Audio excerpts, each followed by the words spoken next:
하나님 말씀은 요한계시록 1장 9절 말씀입니다. 나 요한은 너희 형제요 예수의 환난과 나라와 참음에 동참하는 자라. 하나님의 말씀과 예수의 증거로 인하여 함몰하는 섬에 있었더니. 아멘. 요한계시록 1장 9절에서는 요한계시록을 우리 주님께로부터 받아서 기록한 이 당사자가 어떤 환경을 거쳐왔으며 또 지금 현재 이 계시를 받는 그런 처한 환경이 어떤 곳이라는 것을 이제 9절에서 처음으로 밝힙니다. 나 요한은 너희 형제라고 했습니다. 여기서 직접적으로 말씀하는 너희는 이제 아시아 7교회겠죠. 그리고 이제 지금 오늘날로서는 이제 우리 모두 예수님께서 피로 값주고 사신 주님의 제 이름을 기다리는 사랑하시는 모든 교회들이 바로 여기 너희에 해당이 됩니다. 우리는 요한의 형제가 되어야죠. 우리가 한 주님을 메시아로 믿고 섬기고 또 기다리고 있고 또 한 하나님을 한 아버지로 우리가 함께 섬기고 있기 때문에 나 요한은 너희 형제요 예수의 환난과 나라와 참음에 동참한 자라. 그래서 여기서 너희 형제에 이제 우리가 이 너희라는 이 지칭에 걸맞는 생명이 되기 위해서는 그 다음의 말씀에 예수의 환난과 나라와 참음에 동참하는 자라. 다 이 말씀에 부합이 된 생명이 진정 여기서 너희에 해당이 되는 것이죠. 너희 형제. 형제라는 것은 뭐예요? 함께 동고동락할 수 있는 게 형제 자매잖아요. 그러니까 너희 형제라고 했으니까 형제될 사람들은 요한 자신이 예수님의 나라와 환난과 나라 참여에 동참했기 때문에 사도 요한의 형제가 될 생명들은 그 생명들 역시도 주님의 이름으로 오는 환난과 또 나라와 참음에 동참하는 생명이 사도 요한의 진정한 믿음의 가족 형제가 된다는 겁니다. 하나님의 말씀과 예수의 증거로 인하여 반모라는 섬에 있게 되었습니다. 이렇게 해서 완전 계시를 심판의 다림줄로 받아서 교회, 아시아 7교회에 전한 요한은 성신 강림 연사를 받은 지도 60여 년이라는 세월이 지났습니다. 그 60여 년의 세월 동안에도 여러 가지 환난과 참음에 동참하여 쓰라린 십자가의 생활을 체험을 했습니다. 예수의 환난과 나라와 참음에 동참하는 자라 이렇게 말씀했습니다. 그 60여 년의 세월 동안 그때 당시에는 기독교가 어디든지 처음 전해지는 그런 시기였기 때문에 지금 뭐 어디 가서 복음을 전하고 이런 처음에 이렇게 복음을 처음 전하는 그런 지역이나 그런 환경도 지금도 역시 뭐 어렵겠지만은 그래도 요즘은 뭐 전 세계가 공이 사용하고 있는 주 2023년이라는 이 서기를 함께 쓰고 또 예수님을 믿지 않는 사람들도 이름 정도는 다 들어보고 이런 세상이기 때문에 그 초대교회 시대에 복음을 전할 때 당시하고는 상당히 지금 이제 좋아진 시대죠. 그러나 항상 개척자들, 선구자들은 그렇게 힘들었던 그런 환경에서 그런 선구자의 사명을 했던 겁니다. 그래서 이 사도 요한은 자신이 9절에서 밝힌 것처럼 예수의 환난과 나라와 참음에 동참하는 자다. 나는 너희 형제다. 그렇다면 내 형제인 너희들도 함께 이제 결국에는 주님의 이름으로는 환난과 나라와 참음에 동참하는 자가 되어야 할 것이라는 그런 의미도 내포하고 있는 것입니다. 자, 그래서 이 사도 요한이 자신이 예수의 환난과 나라와 참음에 동참했다 이렇게 자신 있게 하나님의 말씀 성경에 이렇게 기록하고 있습니다. 그러니까 이 말씀은 정말 한 단어 한 말씀도 조금이라도 어떤 거짓이나 어떤 가하거나 감해진 이런 내용이 절대 있을 수가 없습니다. 특히 요한계시록으로 숫자적으로 기록된 성경이기 때문에 그대로 글자 그대로 자기가 이런 시간들을 겪고 왔다는 거예요. 그러면 우리가 이제 사도 요한이 어떻게 해서 요한계시록 1장 5절에 예수님이 이름으로 인하여서 환난과 나라 참을 동참할 수 있었던가 하는 그 근원을 이제 우리가 거슬러 보는 것도 상당히 우리가 주님의 재림을 예비하는데 유익한 것입니다. 요한계시록을 제외한 모든 성경을 다 포함해서 압축해서 기록한 것이 바로 요한계시록이라고 그랬습니다.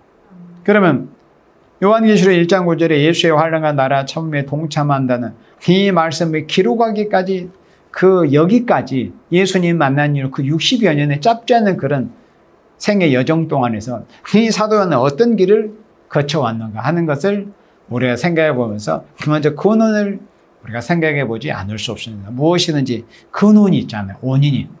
자, 예수님께서 십자가를 앞에 놓으시고 마지막에 이제 유월절을 지키시기 위해서 예수님 자신이 이제 유월절 어린 양이 되시기 위해서 올라가시는 거죠. 올라가시면서 예수님께서 이런 말씀 하셨어요. 내가 예루살렘에 올라가서 십자가에 죽을 거다.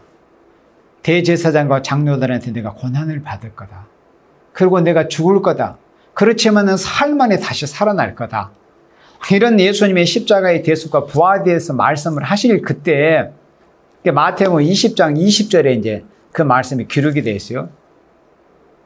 그런 말씀을 하시는 바로 그때 세베대의 아들들의 어머니. 그러니까 쉽게 표현하자면 세베대의 아내예요. 세베대의 아들들의 어머니니까. 세베대의 아내, 그건 누구죠? 야고보와 요한의 어머니입니다. 야고보와 요한의 어머니가 마태복음 20장 20절에 예수님께 그 두 아들을 데리고 와서 예수님께 뭘 구합니다. 그때 예수님께서 마태복음 20장 21절에 뭘 구하느냐? 무엇을 원하느냐? 그러니까 세베대의 아들의 어머니가, 야고보와 요한의 어머니가 저의 이 두 아들을 주님의 나라에서 하나는 주의 우편에 하나는 주의 좌편에 앉게 명하소서. 앉게 명해주라고. 그렇게 이제 그런 부탁을 드리는 거죠. 그러니까 요즘식 표현을 하자면 이게 치맛바람이에요. 치맛바람.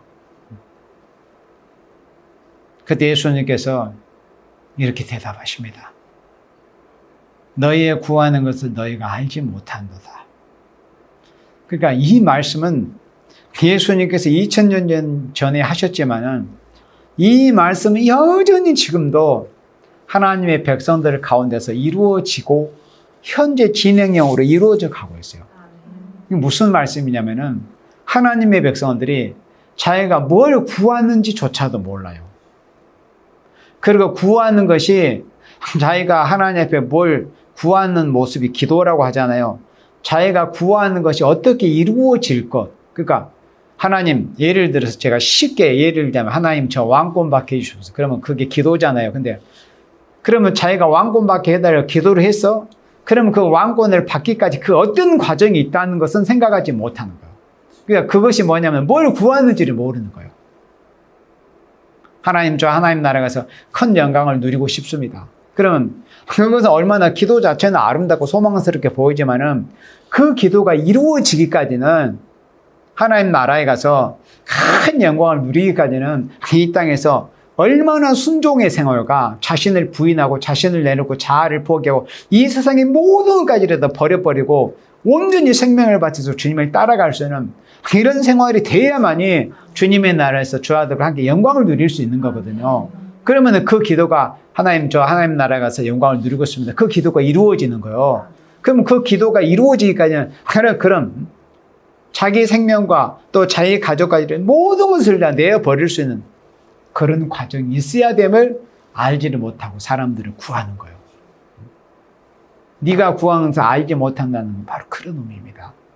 지금도 기독교인들이 대부분이 많이 자기가 구하는 것이 무엇인지 그 실제도 제대로 알지 못하고 그냥 막연하게 구하고 있는 사람들 얼마나 많겠습니까? 이제 우리는 어떤 영적인 철이 들어가지고 그걸 알아야 되겠죠. 우리가 어떤 기도를 하면은 그 기도가 이루어지기까지는 어떤 그런 과정이 있어야 되며 어떤 희생과 순종이 있어야 되며 많은 사람들의 어떤 수고, 어떤 희생, 그러한 것들이 있음으로 인해서 결국 내가 하나님께 올린 그 기도가 하나님께 또 응답으로 내린다는 것에 대해서 우리가 이제 영적으로 철이 들어가지고 지식적으로 알아야 될 때가 된 거예요. 너희가 구하는 것을 너희가 알지 못한도다 그랬습니다. 예수님께서. 그걸 알아야 돼요. 그러니까 우리가 육적으로도 철이 들어야 되고 영적으로도 철이 들어야 돼요. 아멘. 그러면서 예수님께 이렇게 말씀하십니다. 나의 마시려는 잔을 너희가 마실 수 있느냐. 참 의미심장한 말씀이죠. 그리고 항상 우리는 저 역시도 그렇지만 이 말씀을 읽을 때마다 우리가 어떤 걸음걸이나 사람들이 잠깐 뛰어갈 때 어떤 상황이 되면 잠깐 멈칫할 때가 있잖아요. 그러니까 항상 이 성경 말씀에서 멈칫하게 되는 이 구절이에요. 나의 마시려는 잔을 너희가 마실 수 있느냐. 그냥 생각 없이 눈으로 읽으면 1년에 성경 1독, 2독, 3독 있다는 목적을 가지고 읽다 보면은 그냥 생각 없이 읽으면 그냥 생각 없이 읽고 마는 거예요. 그런 하나님의 말씀을 그렇게 읽으면 남는 게 별로 없습니다. 그리고 말씀이 새겨지지 않아요. 말씀이 또 인격화가 되지 않고 삶으로 이어지지 않습니다. 우리가 잠시 멈칫할 때는 멈춰져야 돼요. 나의 마시려는 잔을 너희가 마실 수 있느냐. 그래, 뜻은 뭔지는 몰라도 이게 무슨 말씀이지? 주님이 하신 말씀이 이게 뭔가 의미심장한데? 뭔가 이상하다. 느낌이 이상하네. 나의 마시려는 잔을 너희가 마실 수 있느냐? 그때 요한과 야고보는 잠깐 멈칫하고 뭔가 이상한, 지금까지 예수님의 말씀과는 뭔가 뉘앙스가 다르다. 이렇게 생각 잠깐 멈칫했으면 저희가 말해도 할 수 있나? 할 수 있나라는 이 대답이 쉽게 나올 수가 없는 말씀이에요. 쉽게 나올 수 있는 정도가 아니에요. 그리고 거의 대답을 할 수 없는 이런 대답입니다. 왜? 이 말씀의 대답은 결국 자기의 목숨을 내야 할 수 있는 대답이기 때문에. 그러나 요한과 야고보는 거기서 멈칫하지 못했어요. 왜? 예수님이 하신 말씀의 의미를 몰랐기 때문에 그러는 거죠. 그러나 이제는 주님의 재림이 날로 가까워오고 있는 이 말세 지말에 사는 우리 그리스도의 재림을 소망하는 우리 하나님의 백성들은 이제 말씀에서 멈출 줄도 알고 생각해 볼 줄도 알고 이 말씀이 어떤 의미인가 참고해 볼 줄도 아는 그런 생명들이 돼야죠. 우리가 그냥 생각 없이 그냥 어떤 들려오는 그 음성에 그게 굉장히 소망스럽고 마치 이 자기가 누리고 싶고 소유하고 싶다는 그 단순한 생각 때문에 할 수 있습니다. 이렇게 하는 게 아니라 그런 것이 내게 이루어지기까지는 어떤 과정이 있어야 될 것이고 또 무슨 일이 있어야 될 것인가 그런 과정을 통해서 바로 이런 일이 이루어지겠구나 하는 것까지 이제 우리가 생각할 수 있는 그런 영적으로 이제 깊이가 있는 생명들이 돼야 됩니다. 깊은 곳에 그물을 던져라. 깊은 곳에. 저희가 말해도 할 수 있나이다. 그 이들은 생각 없이 말했지만은 또 여기서 중요한 게 뭐냐면은 생각이 없이 대답을 하든지 중요한 게 뭐냐면 사람은 자기 입의 말이 얼마나 중요하다는 것을 알아야 돼요. 요한과 야고보는 예수님이 하신 말씀 너희가 마실 수 있느냐는 이 말씀의 의미를 얘들 알지 못하고 그냥 즉흥적으로 대답을 했지만 그들은 그 입의 말, 그들의 말의 시인대로 결국은 그 길을 가셨습니다. 결국에는 저희가 말해도 할 수 있나이다. 23절에 가라사대 너희가 과연 내 잔을 마시려냐. 여기서 내 잔을 마신다는 게 무슨 잔이에요? 피를 흘린다는 거예요. 피를 쏟아낸다는 거예요. 고난의 잔, 고난의 세례를 받는다는 거예요. 고난의 세례를. 예수님은 여기서 예수님이 마시겠다고 하신 내 잔이라는 거, 예수님께 십자가의 죽음의 고난을 당하시는 것을 말씀해서. 그러니까 너희도 나처럼 할 수 있겠느냐는 거. 너희도 나처럼 피를 흘려서 죽을 수 있겠느냐 하는 그런 의미의 말씀이 돼요. 그냥 생각 없이 할 수 있다고 했어요.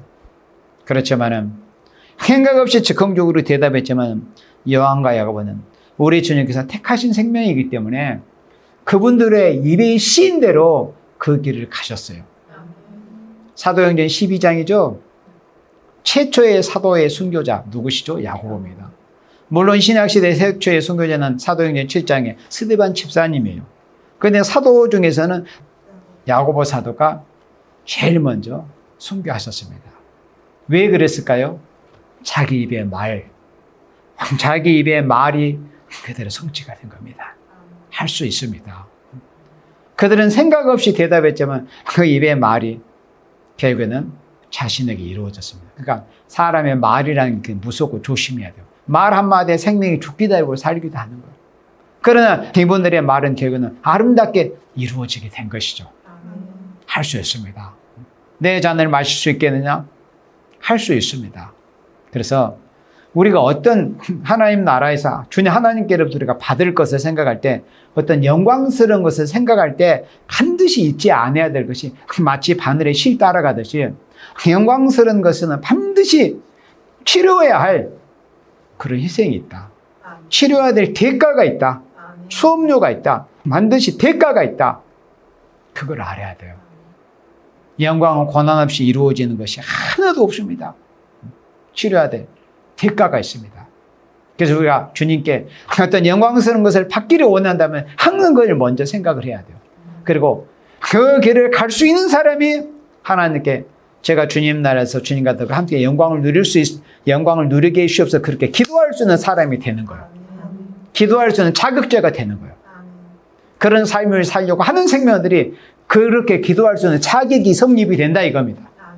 그 기도 응답을 받기 위해서는.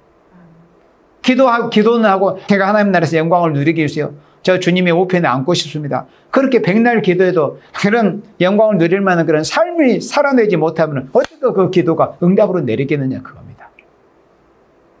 내 잔을 너희가 마실 수 있느냐? 주님, 저는 부족하지만, 저 어떤 인간의 어떤 성종으로는 하기 어렵지만은 그래도 제가 중심의 소원이고 주님이 도와줄 줄 믿습니다. 그러므로 저도 부족하지만은 그래도 최선을 다해서 앞서가서 주님의 길을 한번 따라가 보겠습니다. 주님 도와주세요. 이 부족한 인생입니다. 그렇게 부족함을 알아오고 하나님 앞에 부르짖고 그런 삶을 살려가면은 결국에는 자기 중심의 소원이 실제로 이루어지고 입의 시인이 결국은 이루어지게 되게 많은 겁니다. 그래서 사도 요한이 예수의 환난과 나라 참음에 동참했다는 그 말씀이 결국에는 그 자기 어머니 그 부탁으로부터 이제 우리가 건너에 살펴보니까 시작이 됐던 거예요. 내가 마시려는 잔은 너희가 마실 수 있냐? 예, 마실 수 있습니다. 그래서 자기 형제가 먼저 목배임을 당했습니다. 그리고 60여 년의 복음을 전하는 그런 짧지 않은 그런 기간 동안에도 그 사도 요한이 그 척박한 환경에서 예수께서 유대 땅 나사렛에서 태어나신 그 예수라는 분이 그리스도이심을, 메시아이심을 증거할 때 얼마나 그런 어려운 그런 척박한 환경에서 많은 핍박과 박해가 있었겠어요. 60년의 세월 동안. 그래도 이 사도 요한은 우리가 이제 기독교 역사에서 흔히 사도 요한에게 붙여지는 그 수식어가 사랑의 사도라는 그런 수식어가 따라다니잖아요. 그러니까 그건 뭐예요? 실제로 요한복음이나 요한 1, 2, 3서를 보면 그게 보여져요. 그냥 근거 없이 그렇게 하는 게 아니에요. 그런 가운데서도 그렇게 척박한 환경에서 복음을 전하는 과정에서도 그리스도의 사랑을 전하고자 했던 사도가 바로 사랑의 사도가 사도 요한이었다. 그 60년의 짧지 않은 세월 동안에. 그러니까 그런 과정을 한 줄로 이렇게 요약해서 자신의 지내왔던 주님 앞에서 자신이 걸어왔던 그런 길을 이렇게 밝히고 있는 거예요. 예수의 환난과 나라와 참음에 동참하는 자라는 거죠. 그렇게 해서 사도 요한이 할 수 있나이다 하는 그 말씀이 이제 어디서부터 이루어지기 시작을 했느냐. 예수님께서 겟세마네 동산에서 기도하실 때는 그 흑암을 이기지 못하고 베드로, 요한, 야고보 세 제자가 깊이 잠만 잤어요. 그러니까 깨어서 기도해야 될 때 깨어서 기도하지 못하다가 시험 들어가지고 예수님 잡혀가지고 고난받을 때 그 함께 동참하여 다 도망가 버렸거든요. 그렇지만은 그 다음날 이제 날이 밝아서 예수님이 신문을 받으시는 그 장소에 바로 사도 요한도 있었어요. 예수의 사랑하시는 제자 베드로와 함께 아시죠? 그러면서 그걸 보면서 사도 요한이 나름대로 깨닫는 게 있었을 겁니다. 그러니까 베드로는 이제 언결길에 공포심에 3번 부인했지만은 사도 요한도 그런 상황을 만났으면은 아마 부인했을 겁니다. 사도 요한도. 그렇지만 사도 요한에게 어떤 그런 상황을 이제 만나지 않게 된 거죠. 그렇지만 그런 예수님이 신문 받고 고난 받으시고 채찍 받으신 모습을 보면서 뭔가 자기 마음에 다져지는 것이 있었을 거예요. 그리고 주님 앞에 자기가 할 수 있다고 대답을 한 게 있었잖아요. 그렇게 해서 예수님 십자가에 골고다 십자가 쪽 올라가셔서 양손과 양발에 못이 박힐 때 다른 제자들이 여전히 도망가서 나타나지 않았지만은 사도 요한은 그 예수님이 십자가에서 못 박힌 장소에서 예수님의 그 인류를 위한 그 대속의 죽음을 죽으신 그 장소를 함께 지켜봤던 제자가 바로 유일하게 사도 요한이었습니다. 성모 마리아와 또 예수님을 자기의 생명을 바쳐 사랑했던 막달라 마리아 다른 여인들이 함께 있을 때 그 12사도에 지목된 생명들 중에 오직 사도 요한만이 그 자리를 지키고 있었어요. 그게 요한복음 19장 29절에 있는 말씀입니다. 예수님께서 그 모친과 사랑하시는 제자가 당신의 앞에 이렇게 섰는 것을 보시고 그 모친에게 이렇게 말씀했습니다. 여자여, 보소서 아들이니이다. 그러니까 사도 요한에게서 이제 아들처럼 그렇게 여기시고 이제 봉양을 받으라는 거예요. 그리고 요한에게는 보라 네 어머니로다. 이제 예수님 자신은 사람으로 오신 예수님이 이제 인류를 구원하신 그 사명을 다시고 하늘나라로 이제 본 곳으로 가시기 때문에 이 세상에 자기 육신의 어머니를 누가 이제 봉양을 해줘야 될 사람이 필요하잖아요. 그 부탁을 바로 사도 요한에게 했던 겁니다. 그래서 사도 요한으로 하여금 그 효도를 다하게 한 거예요. 어머니를 잘 모시라고. 그러니까 부모님을 잘 공경하면은 땅에서도 장수하고 큰 축복을 받아요. 사도 요한은 그런 축복까지 받았어요. 요즘 뭐 세상에서 부모도 모시지도 않고 그냥 입으로만 내가 18년 부모 모시다 그런 거짓말 저는 그런 대먹지 못한 그런 자들도 있기도 합디다만 그런 사람이 어디 한두 명이겠어요? 그러나 진짜 효도를 다하고 부모 잘생겨 한 사람은 어디 가서 말도 잘 안 해요. 진짜 고생한 사람들. 사도 요한이 60여 년의 그런 복음전도에 생활했습니다. 그래서 예수의 환난과 나라와 참음에 동참했다. 예수님의 이름 때문에 참는 사람이 예수님을 가장 사랑하는 사람이고 또 간간히 제가 한 번씩 전하지만은 세상에서 제일 무서운 사람이 누구냐? 예수님의 이름 때문에 참는 사람이에요. 그 사람들은 무시무시한 사람들입니다. 그 사람들 알지 못하고 함부로 그런 사람들한테 함부로 대했다는 정말 큰일 납니다. 죽을 수도 있어요. 예수님의 이름 때문에 참는 사람이 세상에서 제일 무서운 사람이에요. 인간들이 그걸 몰라서 함부로 하는 거지. 예수님의 이름 때문에 참는 사람이 제일 무서운 사람이에요. 결국 예수님이 갚아주잖아요. 예수님이 휴먼 주로 오시는데요.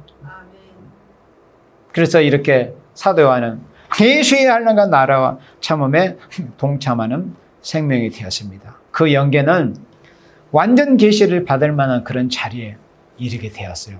그러니까 완전 계시를 받을 만한 자리에 이른 것은 단순히 머리의 지식으로 잠깐이라는 짧은 시간 된 게 아니고 60여 년의 짧지 않은 그런 생활 동안에 매 순간순간을 산순교적인 생활을 거치면서 그런 완전 계시를 받을 만한 그런 자리에 이르게 되었다 이겁니다. 이것도 알아야 돼요.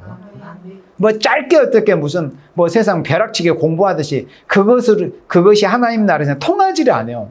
세상에 벼락치기 우리 뭐 어렸을 때 학교 다닐 때 보면 뭐 내내 놀다가 그냥 그 전날 그냥 벼락치기로 한두 시간 공부해줘 시험 보고 그래도 뭐 머리 좋은 사람들은 성적도 내고 이런 일이 있잖아요. 그러나 하나님 나라에서는 그게 벼락치기가 통하지를 않아요. 뭐 잠깐 뭐 한 1년 2, 3년 머리로 쌓아가지고 지식줄 알고 그게 통하지가 않는 거예요. 사도 요한을 보세요. 60여 년의 세월. 60여 년의 세월. 모세 몇 년 하나님이 영적으로 영의 사람을 만들었어요. 40년의 영의 사람을 만들었어요. 40년의 애국의 왕국에서 세상에 육의 사람으로서 이렇게 모든 것을 갖춰 나갔지만 하나님 앞에 쓰임 받는 데는 그게 소용이 없었던 거예요. 그래서 하나님 다시 재훈련 시킨 거예요. 재훈련, 재교육. 위대한 광야로 하나님 이끌어내가지고 영의 사람 만들어 재교육을 시켜야 돼요.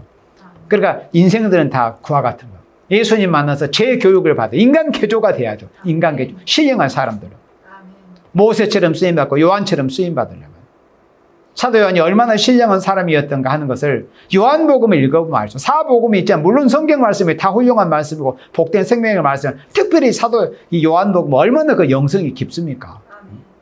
그래 요한 1, 3서를 보세요. 얼마나 그 영계 지침서로서 그 분량은 짧지만 깊이는 그런 영적인 말씀입니까? 그런 사도 요한이 기록한 성경을 볼 때 그는 과연 완전 계시를 받을 만한 그런 영계의 자리에 이르게 되었다는 겁니다. 그래서 모든 사도들은 이 네로 황제의 박해 때 다 이제 순교를 당하고 남은 사람은 이제 사도 요한뿐이었습니다. 그 네로 그 미치광이 16살에 왕이 되었었거든요. 근데 귀신이 그 속에 들어가서 미치광이었어요. 어린 나이에 왕이 돼가지고. 그래서 자기를 낳은 생모도 죽였습니다. 자기 마누라도 죽였어요. 자기 형제들 죽였어요. 그는 희대의 미치광입니다. 그래가지고 그 미치광이가 로마에 그 14구역이 있었어요. 거기에 10구역에 불을 질렀습니다. 방화를 했습니다. 그 화살이 자기에게 돌아오니까 그걸 면피하기 위해서 기독교인들에게 그것을 뒤집어 씌워가지고 우리 기독교 선배님들은 그때 얼마나 많은 생명들이 순교하셨습니까? 그렇지만 하나님께서 사도 요한은 남게 하셨어요. 왜? 보아내게 사명, 머물러둔 사명을 하게 하시기 위해서. 그리고 그 자신의 입의 말대로 내가 마시는 잔을 마실 수 있느냐? 마실 수 있습니다. 그 사명을 하게 하시기 위해서. 그 다음 10절 봅니다. 요한계시록 1장 10절입니다. 주의 날에 내가 성령에 감동하여 내 뒤에서 나는 나팔 소리 같은 큰 음성을 들으니 주님의 날, 이 주의 날. 주의 날은 뭐 자기 어떤 신앙의 노선이나 관점에 대해서 뭐 토요일이라고 하는 사람도 있고 또 아니면 우리 오늘처럼 이 주일날이라고 하는 그런 신앙이 또 있고 그래요. 그런데 분명한 것은 여기서 말씀은 이 주의 날은 예수님이 부활하신 날입니다. 그 주일입니다. 주일. 토요일이 아니에요. 주일. 예수님이 부활하셔서 우리에게 참된 평강과 참된 안식을 주신, 진정한 안식을 주신 날, 예수님이 부활하신 주일입니다. 주의 날. 주의 날은, 그러니까 주일날 성령에 감동했습니다. 성령에 감동해서 내 뒤에서 나는 나팔 소리 같은 큰 음성을 들었습니다. 주의 날은 예수님께서 그리스도께서 부활하신 날입니다. 요한계시록은 첫째 아담의 안식일에 속한 육적 이스라엘에게 주신 계시의 말씀이 아니고 예수님의 부활에 속한 영적 이스라엘에게 주신 계시의 말씀이 바로 요한계시록이에요. 그러니까 첫째 안식일에 속한 생명들에게 주신 말씀이 아니에요. 예수 그리스도께 속한 둘째 아담 되시는 예수님의 부활에 속한 영적 이스라엘에게 주신 말씀이 바로 요한계시록. 그러니까 지금도 중동의 유태인들은 첫째 안식일에 속한 사람들이 여전히 토요일 안식일을 지키는 사람들이에요. 그러나 그 요한계시록은 예수님의 부활을 통해서 둘째 아담 되시는 예수님의 부활에 속한 참 부활의 안식에 속한 생명들에게 주신 말씀이 바로 요한계시록이다 하는 의미입니다. 요한계시록은 주일날 보신 계시의 말씀이에요.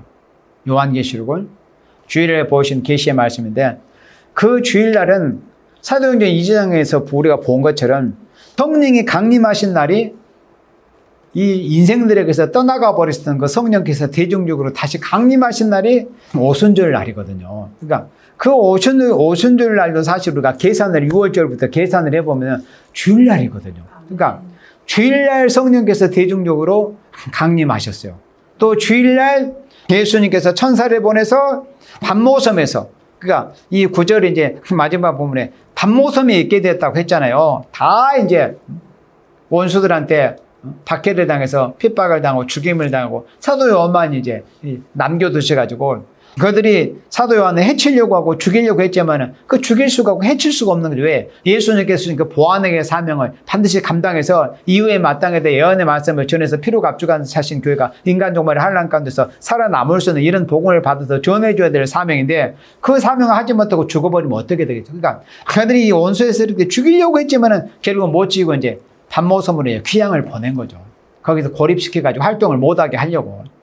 그러나 결국에는 그것이 하나님의 선하신 모락이었어요. 그곳에서 하나님을 바라보고 기도하고 사명을 이제 준비하고 있던 그런 사도 요한에게 주일날 성령의 감동에서 내 뒤에서 나는 나팔 소리 같은 큰 음성을 들었던 거예요. 그러니까 둘째 아담 대신은 예수님의 부활에 속한 영적 이스라엘에게 주신 말씀이 요한계시라고 그랬어요. 중동의 유태인들하고는 상관이 없습니다. 그들은 첫째 안식일에 속한 생명들, 첫째 아담, 첫째 안식일에 속한 사람들이죠. 요한계시록은 둘째 아담 대신은 그리스도의 부활에 속한 참된 신령한 안식일에 속한 주의 날에 속한 영적 이스라엘에게 주신 말씀이 요한계시록이다 하는 말씀이에요. 그래서 안식일은 첫째 아담이 복을 받은 날의 토요일 안식일입니다.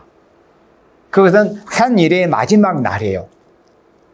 안식일, 토요일 안식일은 첫째 아담이 복을 받은 날. 그러면 오늘날 주일은 뭐냐? 주의 날은 여기 계시록 1장 10절에 주의 날은 둘째 아담 되시는 그리스도의 부활을 통해서 참된 안식을 받은 생명들이 영적 이스라엘이 복을 받은 날이 바로 주일 안식일이다 하는 거예요. 바로 그날 이후에 마땅히 되어질 예언의 말씀을 우리 주님께서 사도 요한에게 보셨다 하는 뜻입니다. 그러면 왜 하필이면 다른 날도 있고 뭐 토요일, 그러니까 안식일, 율법에 속한 토요일 안식일로 있으면 뭐 다른 월화수목금도 있는데 왜 굳이 예수님께서 주의 날, 예수님이 당신이 부활하신 주일날 예수님의 피로 값주고 사신 교회가 큰 하나님을 면하고 안식의 축복을 받을 말씀인 이 요한계시록의 말씀 왜 하필이면 주일날 계시를 보셨느냐, 이 의의를 또 우리가 알아야 됩니다. 아주 이게 중요하거든요.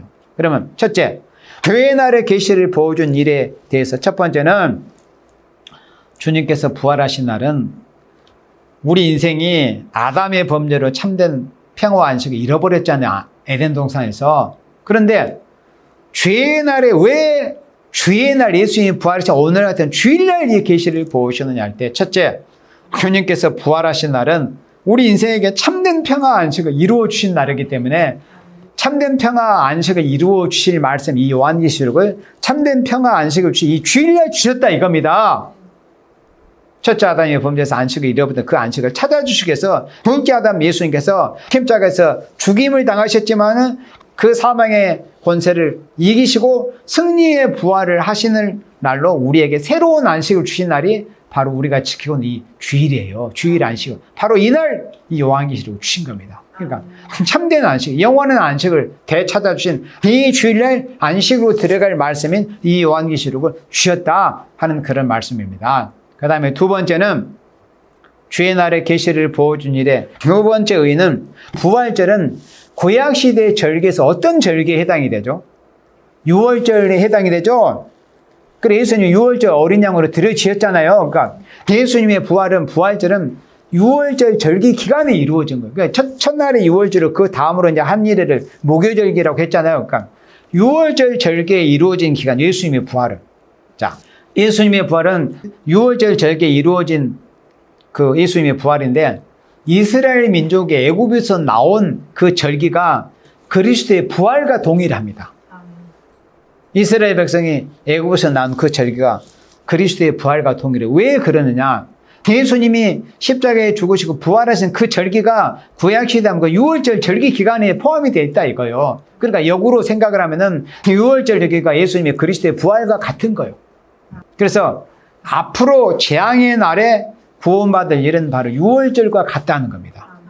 앞으로 이제 큰 재앙이 있죠. 또 예수님께서 창세기로 없는 그런 큰 환난과 재앙이 올 것을 말씀했어요. 또 사도들이, 선지자들이. 그러니까 그런 큰 재앙의 날에 구원받을 말씀을 유월절 절기 기간인 예수님이 부활하신 주일날 주셨다 이런 의미입니다. 그 다음에 세 번째는 승리에 부활하신 예수님은 더 이상 온유한 주님으로 나타난 게 아니었어요. 연약하여서 양손과 양발의 원수들에게 못이 박히는 또 창의 옆구리에 찢으심을 받은 그런 연약한 모습으로 나타난 게 아니에요. 더 이상 이제 온유한 주님으로 나타난 게 아니고 이제 우리가 또 이후 시간에 보겠지만은 계시록 1장 12절부터 보세요. 예수님의 그 모습 얼마나 두려운지. 얼마나 두려웠던지 사도 요한 같은 훌륭한 신앙의 인격자도 그 앞에서 죽은 자처럼 되어버렸으니까 그것도 계시로만 볼 당시에도. 근데 실제로 예수님이 재림하실 때 얼마나 두렵겠어요. 그러니까 모든 사람들이 다 설편을 고가게 되는 겁니다. 그래서 예수님이 승리에 부활하신 날은 승리에 부활하신 예수님은 온유한 주님으로 나타나는 것이 아니고 두려운 주님으로 나타나셔가지고 이 계시를 보여주신 것입니다. 두려운 주님으로 나타나셨잖아요. 이제 12절부터 보여지지만은 그걸 뭘 의미하느냐? 머릿돌 대신 예수님께서 머릿돌 대신 심판 주님으로서 바로 주일날 이 요한에게 나타나신 거예요. 주일날 심판 주님의 모습으로 주일날 나타나신 거예요. 이거는 뭘 의미하냐면은 두려운 주님을 영접을 하려면은 그 심판 주님으로 오실 주님을 영접을 하려면은 우리 자체가 예수님 몸처럼 변화체의 몸이 이루어져야 되고 우리 인격이 예수님 같은 변화송도의 인격이 이루어져야만이 두려운 주님으로 오시는 심판 주님을 맞이할 수 있다는 것을 의미를 하는 겁니다. 그래서 예수님께서 주일날 계시를 보이실 때 온유한 주님으로 보이신 것이 아니라 두려운 심판 주님으로 보이셨다는 거예요. 그러면 심판 주님 앞에는 그 앞에 설 자가 없어요. 우리가 이런 모습, 이런 인격으로는 설 수가 없습니다. 그러면 어떻게 해야 돼요? 변화가 돼야 돼요. 변화송도. 우리의 낮은 몸을 예수님과 영광스러운 몸처럼 우리가 우리 몸도 변화시키고 인격도 예수님과 인격으로 변화가 돼야 돼요. 그러니까 변화송도, 변화체가 돼야만이 심판하러 오시는 두려운 주님을 맞이할 수 있다는 거. 그런 의미에서 예수님께서 이 주일날 두려운 주님으로 사도 요한에게 나타나셔가지고 이 계시의 말씀을 보셨다 하는 말씀입니다. 그래서 우리가 두려운 주님을 영접하려면은 변화송도의 인격이 이루어지는 게 이게 핵심이에요. 그래서 지식으로 많이 아는 거 소용이 없다니까요. 예수님 같은 인격 형상이 이루어져야 돼요. 그래서 예수님이 두려운 주님으로 주일날 나타나는 거예요. 이렇게 주일날 보신 예수님을 맞이하려면은 우리가 변화된 인격이 돼야 된다. 인격도 몸도 변화돼야 된다. 그 다음에 이제 본문 이어갑니다. 1장 10절에 주의 날에 내가 주의 날에 계시를 보시는 그 세 가지 의의를 여러분들이 잘 들으셨잖아요. 어째요? 다른 요일도 있는데 하필이면 이 계시의 말씀을 주일날 보셨는가? 그 의미를 이제 세 가지 말씀했고 그 다음에 성령에 감동했다고 그랬어요. 자, 성령에 감동하여 내 뒤에서 나는 나팔 소리 같은 큰 음성을 들으니. 자, 그러면 사도 요한이 이 엄청난 보안에게 사명을 하기 위해서 이 엄청난 예수님의 재림과 안식시대가 이루어진 이 엄청난 계시의 말씀을 받을 때 어떤 상태인가? 그 걸어온 그 과정은 예수의 한란과 나라와 참여에 동참했던 그 말씀 속에서 다 포함이 됐어요. 어떤 그런 여정을 통해 가지고 그 자리에 이르게 되었다는 건 그런데 이 계시의 말씀을 받을 당시 그 상태 그게 또 중요합니다. 걸어온 여정도 물론 중요하고 또 이 완전 계시의 말씀을 받을 당시 그 상태, 그 영적 상태와 인격 상태가 어떠했는가를 말씀하는 거. 그게 뭐예요? 성령에 감동된 인격이 돼야 된다. 성령에 감동된 인격. 그러니까 아무리 지나온 시간이 지나온 그런 신앙의 여정이 아름답게 보일지라도 우선 그 당시 예수님의 말씀을 이제 두려운 마음으로 받들 수 있는 그런 상태가 성령에 감동된 그런 상태가 아니라면은 아무리 지나온 그런 여정이 아름답다 할지라도 받을 수가 없는 거. 예수님의 그 말씀을 받들기 위해서는 그 계시를 배우기 위해서는 그러니까 성령에 감동된 인격이 돼야 돼요. 그러니까 우리가 날마다 추구하는 게 뭐예요? 성령에 감동된 인격 되기를 우리가 힘쓰는 거잖아요. 그게 뭐냐면은 마태복음 25장에 어떤 처녀? 슬기로운 다섯 처녀의 모습이에요. 슬기로운 다섯 처녀가 준비했던 건 기름이었잖아요. 그 기름이 뭐냐면은 바로 성령에 감동된 인격을 말씀을 한 거예요. 성령에 감동된 인격. 그러면 성령에 감동된 인격을 이루기는 어떻게 해야 돼요? 열심히 기도의 힘을 써야 돼요. 말씀 붙들고 말씀 안에서 진리의 기도, 그냥 기도가 아니라 탈선된 기도가 아니라 시대에 맞는 진리의 기도, 시대적인 진리의 기도, 기도와 부르짖음에 힘을 써야 성령의 감동이 올 거 아니에요. 성령의 기름 부음이 임해가지고 사도 요한처럼 성령의 감동된 인격이 이루어질 것 아닙니까? 그래서 슬기로운 다섯 처녀가 준비했던 그 기름의 실체가 뭐냐면은 성령의 감동된 인격이다 이거예요. 성령의 감동된 인격이 이루기 위해서 어떻게 해야 된다? 기도해야죠. 그런데 단순히 그 자리에서 그냥 기도한다고 되는 것도 아니에요. 사도 요한을 우리가 모델로 보았어요. 사도 요한을 통해서 그 신앙의 여정이 주님이 보실 때 예수님의 이름 때문에 어디 가서 뭐 예수님이 믿는다고 입도 뻥끗도 못하고 어디 가서 여호와 이름 하나님 이름도 내세우지도 못하고 그런 사람들이 어떻게 예수의 환난과 나라 참여에 동참했다? 그건 성립이 안 되는 거예요. 성립이 안 돼요. 하나님 여호와 이름을 감추고 그런 사람은 예수의 환난에 그 해당이 안 되는 사람들이라니까요. 예수의 환란과 나라 참음에 동참하는 자라. 그런 여정에서 부합이 돼야 되고, 그 다음에 이 말씀을 계시를 받을 당시의 그 상태가 바로 성령의 감동된 인격이 돼야 한다. 그게 슬기로운 다섯 처녀가 기름을 준비한 모습이다 이겁니다. 그래서 중요한 것은 우리가 성령의 감동된 인격이 돼야 돼요. 너희가 어찌하여 성령으로 시작하여 육체로 마치려고 하느냐? 그 말씀을 기억해야 돼요. 왜 시작할 때는 성령으로 시작해가지고 육체로 마치려고 하느냐? 성령으로 시작했으면 성령으로 마쳐야죠. 우리가 성령의 감동된 인격, 정말의 남종 여종들에게 부실 일곱 명의 완전형사 우리가 밖에서 열심히 기도에 힘을 써야 돼요. 그리고 우리의 삶이 예수님의 이름, 여호와 이름, 아버지의 이름과 어린 양의 이름, 그 이름 때문에 받는 그런 고난과 환난이 함께 동반이 돼야 돼요. 그런 생명에게 성령의 감동이 임하는 거예요. 아버지 이름 몰라라, 아들의 이름 몰라라, 이름 부인하고 그런 사람에게 성령의 감동이 임하겠어요? 성령의 감동된 인격이 돼야 돼요. 기름 준비하는 생명이 돼야 된다 이겁니다. 왜? 예수님이 이렇게 두려운 주님으로 오시기 때문에.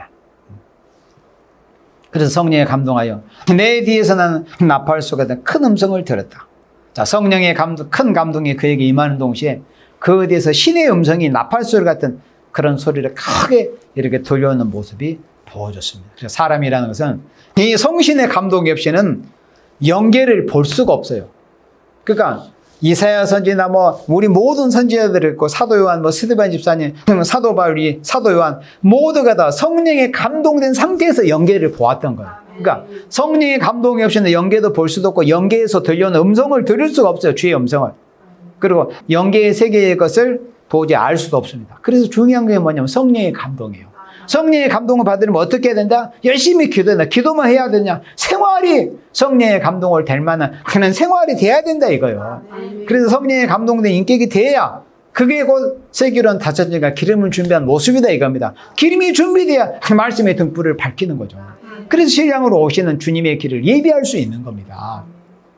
그래서 우리도 사도 요한처럼 사도 요한이 받아서 우리에게 전해준 이 요한일서의 말씀 보완하게 살면 우리가 잘 하기 위해서는 사도 요한처럼 우리 역시도 이름의 동참에 이름의 환란, 우리가 예수님의 이름이 아니면 하나님의 이름이 아니면 어떤 때는 또 환란의 어려움을 당하지 않는 그런 환경이 될 수도 있잖아요. 그러나 우리 예수님을 믿는 생명들은 결국 그것을 피하려고 하지 않는 거예요. 왜? 그러면 예수님과 관계가 없는 생명이 돼버리고 마는 겁니다. 그러나 사도 요한은 예수의 환란과 나라와 참음에 동참을 했던 생명들입니다. 그 생명이 받아서 전해준 이 계시록의 말씀을 다시 예언할 수 있는 사람이 되기 위해서는 우리도 사도 요한처럼 예수님의 이름으로 오는, 하나님의 이름으로 오는 그런 환란과 나라와 참음에 동참하는 생명이 되어서 성신의 감동 일곱 명의 완전사 받아서 우리가 마지막 보완의 사명을 할 수 있다는 그런 말씀입니다. 우리도 사도 요한처럼 예수님의 환란과 나라 참음에 반드시 동참해서 성령의 감동된 인격으로 이제